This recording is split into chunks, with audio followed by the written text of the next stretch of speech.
j'espère que vous allez toutes et tous très bien, je suis contente, ravie. J'ai le grand plaisir de me retrouver face à ma caméra pour vous tourner cette vidéo. Ça fait quelques jours que je suis absente sur YouTube. Pour celles qui ne me suivent pas sur Instagram, vous ne le savez sans doute pas, mais Inès était malade et c'est la raison de mon absence. Aujourd'hui, tout va bien, Inès a retrouvé sa forme. Je suis contente de vous retrouver pour vous parler de mon rééquilibrage alimentaire puisque vous avez été très nombreux sur Instagram à me demander cette vidéo. Maintenant, je tiens quand même à mettre les points sur les i. Déjà dans cette vidéo, je vais vous parler en toute transparence, je vais vous donner mon avis sur certaines choses. Maintenant, ça ne concerne que moi, ce n'est que mon avis. Vous pouvez ne pas avoir le même avis. On peut partager, on peut discuter, on peut échanger, il n'y a aucun souci, mais dans le respect. Donc n'hésitez pas à me laisser vos commentaires sous cette vidéo. Je tiens à préciser que je ne suis pas du tout professionnelle dans le domaine, ni dans la nutrition, ni dans le sport ou quoi que ce soit. Ceci dit, j'ai travaillé pendant des années dans le monde du fitness, donc j'ai acquis quelques connaissances sur ce qu'il faut faire et ne pas faire. Donc voilà, j'adapte tout ça en fonction de moi. Donc aujourd'hui, je vais vous partager tout ça, mais peut-être que ce que moi je fais ne vous correspond absolument pas. Tout ce que je peux vous conseiller, c'est de vous tourner vers un professionnel si vous avez des doutes, si vous avez des problèmes de santé ou autres, peu importe, il vaut toujours avoir l'avis d'un professionnel. Moi, le professionnel, je l'ai à la maison quand j'ai une question, que ce soit au niveau alimentation ou au niveau sport, j'ai simplement à demander à mon mari. Donc vous avez été très nombreuses à me demander de vous partager mon expérience. C'est ce que je vais faire, mais voilà, je voulais quand même clarifier un petit peu la situation avant de commencer. Donc c'est parti. Alors première chose, pourquoi je parle d'un rééquilibrage alimentaire et non d'un régime? Parce que tout simplement, je ne crois pas du tout au régime. Pour moi, les régimes peuvent vous apporter des résultats pendant un certain laps de temps, mais au bout d'un moment, votre corps va s'habituer à ce régime. Donc il suffit qu'après vous repreniez une alimentation comme vous aviez l'habitude d'avoir, ça ne fonctionnera jamais, vous allez reprendre tout le poids que vous aurez perdu et voire même le double. Donc pour moi, un régime alimentaire ne sert à rien du tout. Il faut simplement avoir un rééquilibrage alimentaire et pouvoir en fait garder cette alimentation saine et variée tout au long de sa vie.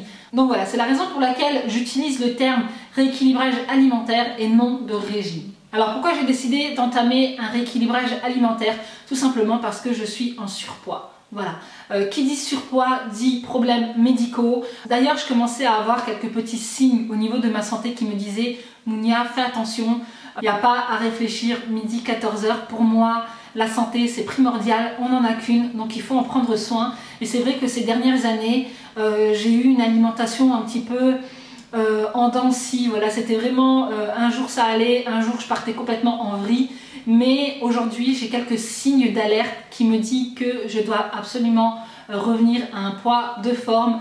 Je commence à avoir mal aux genoux, je commence à être essoufflée. Le moindre petit effort, je me sens tout de suite fatiguée. Donc voilà, il y a vraiment des petits signes comme ça qui vous alertent avant de poser des diagnostics et de vous dire que vous avez du cholestérol, que vous êtes diabétique ou d'autres problèmes de santé, peu importe. Il y a quand même des signes avant qui vous disent de faire attention et moi ces signes je les ressens.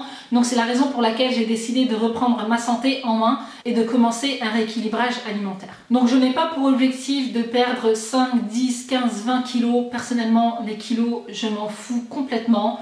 Certes, au niveau de mon corps, j'ai des défauts, comme tout le monde, j'ai envie de dire. On a tous nos petits défauts. C'est vrai que pendant des années, je me suis privée à porter des jupes, par exemple, parce que j'avais des gros mollets, à ne pas mettre tel ou tel vêtement parce que j'avais du ventre. Aujourd'hui, j'ai changé ma façon de penser. J'ai appris à vivre avec mes défauts. On a tous des défauts, personne n'est parfait.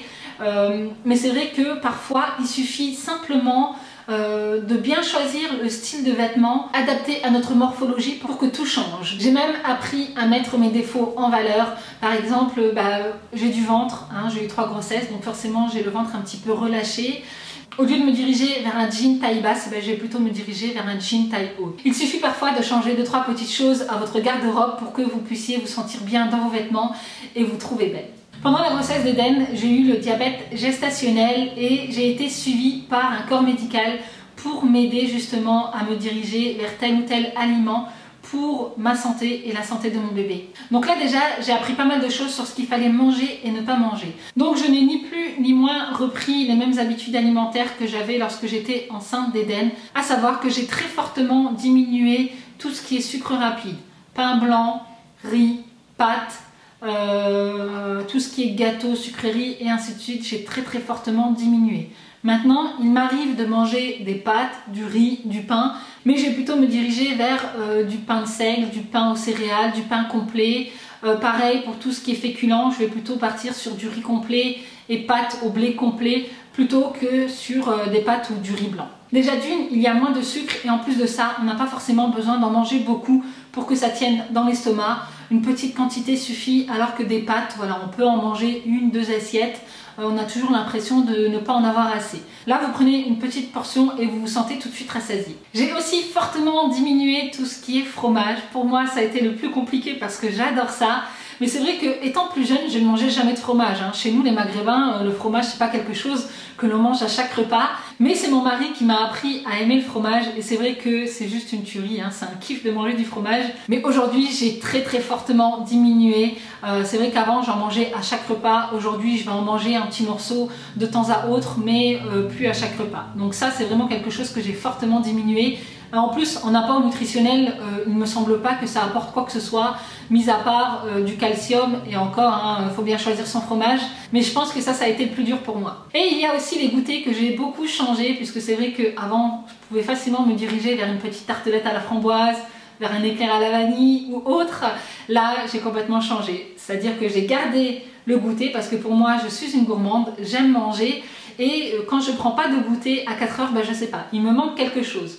Donc j'ai conservé mon goûter, mais aujourd'hui c'est un goûter beaucoup plus équilibré. Par exemple, je vais manger un fruit, une compote. Il m'arrive de manger des gâteaux et d'ailleurs j'en ai trouvé de très bons de la marque Gerblé. Je vous en ai parlé dans ma vidéo favori du moment. Ils sont juste délicieux. Donc par exemple, je vais me prendre un petit gâteau avec un thé ou un café et j'ai tout de suite cette sensation de faim qui disparaît. Donc pour vous donner un peu un exemple de ce que je peux manger dans la journée, en sachant que je compte quand même vous faire une vidéo, une journée dans mon assiette. D'ailleurs, si ça vous intéresse, n'hésitez pas à me le dire en commentaire.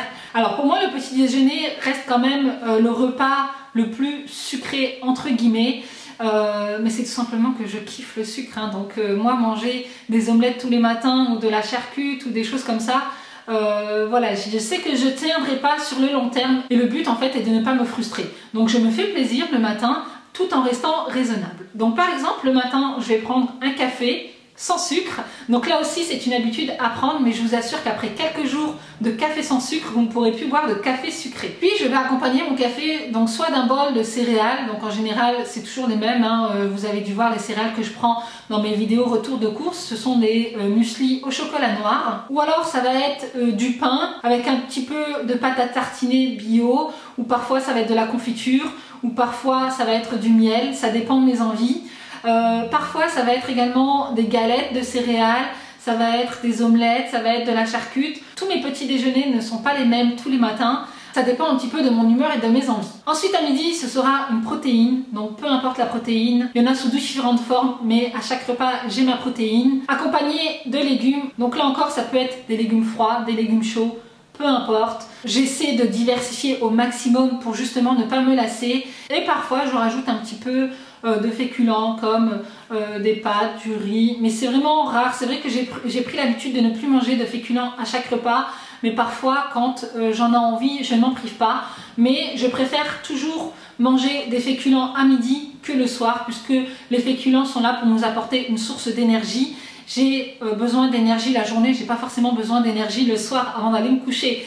Donc voilà, je ne mange jamais de féculents le soir, mais à midi, il m'arrive d'en manger de temps en temps. Puis à 4 heures, comme je vous ai dit, ça va être soit un fruit, soit un yaourt, soit une compote, soit un petit gâteau. Donc là encore, je diversifie toujours mes goûters en fonction de mes envies.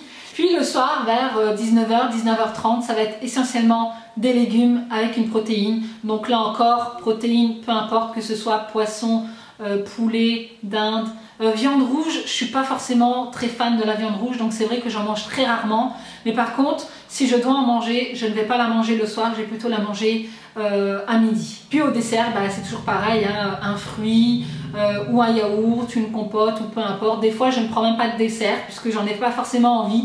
Donc voilà, là aussi, j'ai perdu l'habitude de toujours finir mon repas avec du sucré. Il y a beaucoup de choses que j'ai changées aussi dans ma façon de cuisiner. J'aime me faire de belles assiettes. Quand je fais cuire des légumes, je ne les fais pas uniquement à la vapeur. J'aime les cuisiner à la poêle, assaisonner avec beaucoup d'épices. Là encore, ça change la donne. Hein. Quand on a des légumes cuits à la vapeur dans l'assiette, bah voilà, hein, ça donne pas forcément envie, ça n'a pas forcément beaucoup de goût. Donc là encore, ça change beaucoup la donne quand on a des légumes bien cuisinés. Mais je prends surtout le temps de manger, je ne me goinfre plus. Je laisse le temps à ma tête de m'envoyer le signal que je suis rassasiée, chose que l'on n'a pas forcément quand on se goinfre, puisqu'on mange, et du coup le cerveau a du mal à comprendre qu'on est rassasié, et du coup à la fin du repas on n'en peut plus, on est gavé jusqu'à en vomir. Donc ça c'est terminé. Je prends vraiment le temps à mon corps de me dire quand est-ce que je n'ai plus faim, et du coup une fois que je n'ai plus faim, je m'arrête. Voilà, je ne finis plus mon assiette comme je le faisais à une époque parce que j'en avais encore. Une fois que je n'ai plus faim, c'est terminé pour moi. Donc oui, il m'arrive de manger de temps à autre au McDo. Après nous, voilà, on n'est pas tous les 15 du mois au McDo non plus, hein, mais voilà, il nous arrive de temps en temps d'y aller. Et là, par exemple, dans mon menu, je vais éviter de prendre les frites. Je vais simplement prendre le sandwich accompagné d'une salade. Oui, il m'arrive également de manger des pizzas, il m'arrive également de manger des lasagnes à la bolognaise ou tout autre plat, peu importe. Mais c'est vrai qu'en termes de quantité, ça a quand même fortement diminué, puisque comme je vous l'ai dit tout à l'heure, pendant le repas, je mange lentement, je bois, je pose mes couverts, je respire. Voilà, j'écoute mon corps, et une fois que mon corps me dit je n'ai plus faim, j'arrête. Mais le tout est de vraiment pas subir de frustration, puisque à partir du moment où vous avez une frustration, vous ne tiendrez pas sur le long terme. Donc si demain j'ai envie de manger une pizza, je la mangerai, mais c'est vrai que je vais prendre le temps de bien la déguster. À côté de ça, je ne prends ni gélule, ni thé amincissant, ni quoi que ce soit. D'ailleurs, je suis complètement contre toutes ces choses que l'on peut entendre, jeûne intermittent, thé détox, gaine amincissante et compagnie. Pour moi, c'est de la pipicha, tout ça. C'est du marketing pur et dur. C'est sûr que sur du long terme, ça ne fonctionnera pas. La seule chose qui fonctionne, c'est une alimentation équilibrée, un peu d'activité sportive et de la volonté. Basta. Si vous n'avez pas ces trois-là, vous n'arriverez à rien sur du long terme. Ça, c'est clair et net. Je pense qu'à un moment donné, il faut se sortir les doigts des fesses et de se dire que si vous ne faites rien pour changer, ça ne changera pas. Voilà, tout simplement. On n'a rien sans rien dans la vie. Alors, en ce qui concerne les résultats, c'est vrai que je ne me pèse pas, ou en tout cas plus. Je me suis pesée les premières semaines, mais plus du tout maintenant. Je n'ai pas pris mes mensurations parce que, en fait, pour moi, j'ai pas envie de me donner des objectifs dans quoi que ce soit. Tout ce que je veux, c'est avoir une alimentation saine, équilibrée et retrouver une bonne santé. Pour moi, c'est ma seule priorité. Après le reste, peu importe. Je vois que mon corps a changé, je vois que mon corps s'est un peu affiné, mais c'est vrai que je ne me mets pas d'objectif par rapport à ça. Voilà, j'ai pas forcément envie de me mettre la pression dans quoi que ce soit. Tout ce que je veux, c'est retrouver une alimentation saine et équilibrée et retrouver une bonne santé. Et pour retrouver une bonne santé, je le verrai en n'ayant plus mal au dos, en n'ayant plus mal aux articulations, en retrouvant une condition physique. Donc voilà, pour moi, aujourd'hui, c'est le plus important. Et bien voilà, en ce qui concerne cette vidéo, j'espère qu'elle vous aura plu. Si c'est le cas, n'hésitez pas à la liker. Moi, je vous prépare une vidéo, une journée dans mon assiette. Mais si vous voulez avoir d'autres vidéos concernant ma reprise en main, n'hésitez pas à me donner vos idées en commentaire. Rejoignez-moi sur ma page Instagram, puisque c'est vrai que je vous partage pas mal de choses. Parfois, je vous mets des petites recettes, donc je vous mets mon Instagram juste ici. N'hésitez pas à vous abonner à ma chaîne et à activer la petite cloche pour être tenu au courant à chaque fois que je poste une vidéo. Et donc, en attendant une prochaine, prenez soin de vous et moi, je vous fais plein de gros bisous. I can tell by your eyes that you feel me, and I really want you to get close to me. So would you dance with me, dance with me? My drop tops in the parking lot, and I'm gonna take you back to my spot.